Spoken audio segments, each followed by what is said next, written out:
in that particular realm. First is that about in the 1960s sometime, there was a flotilla of UFOs headed south that crossed into NATO territory in Europe, and the Commander-in-Chief of the Supreme Allied Headquarters in Europe was naturally very shaken. Fortunately, or maybe divine providence, before the panic button was pushed, the flotilla turned around and headed back north. Obviously, they had thought maybe they were Russian, and they were very concerned about it. Anyway, an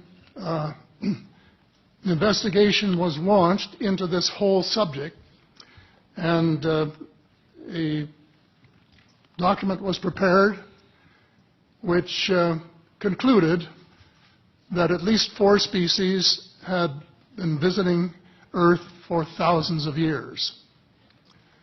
And this is my own view at this stage as well. So, except for that, there are just a couple of things that we've talked about that I'd like to refer to. And one was that we were referring to them as they until this morning when Linda Moulton Howe, I think she was the first one, actually named 3 different species. I have brought my latest book called Light at the End of the Tunnel, A Survival Plan for the Human Species, as an aide-memoir, and I name 5 different species here. I'm aware of more now. As a matter of fact, I saw a document just a few days ago that mentioned 20. And I think you, Mr. Chairman, were interested in some of the places they might come from. And I have in here Zeta reticuli, R-E-T-I-C-U-L-I, reticuli, the Pleiades, Orion, Andromeda, and the Altair star systems. So I don't think we can any more refer to them as they, because they're not an amorphous mass.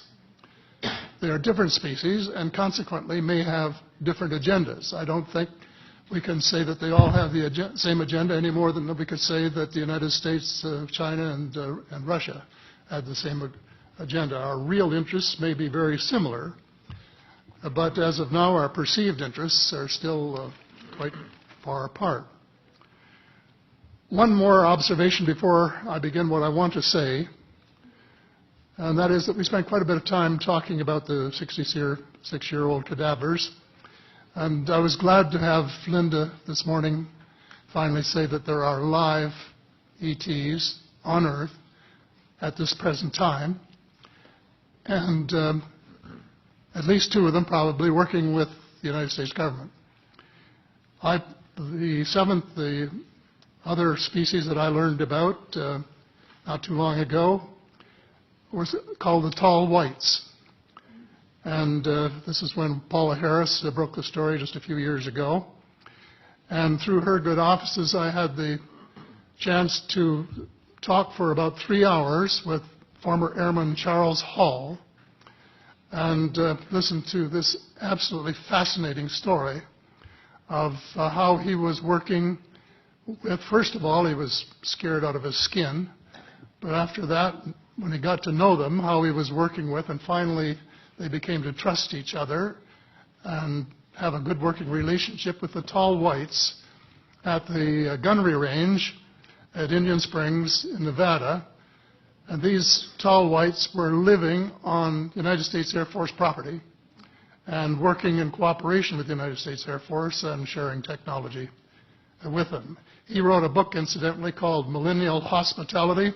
There are 4 different versions, but Paula says that Millennial Hospitality number 2 is the best. I think that's the one I read, and it's a very interesting read if you want to sort of get inside the problem of what it's like to bump into these people floating across the terrain in the desert. Well, enough on that for now. My interest is in full disclosure. And my only caveat is I think probably I would say 95 to 98% full disclosure. I know of 1 or 2 things that I'm not sure should be in the public domain, at least yet. They will be someday, I'm sure, but not maybe immediately. But just as children survive the idea of the Tooth Fairy and Santa Claus when they become adult, I think that tax-paying citizens are quite capable of accepting the new and broader reality that we live in a cosmos teeming with life of various sorts.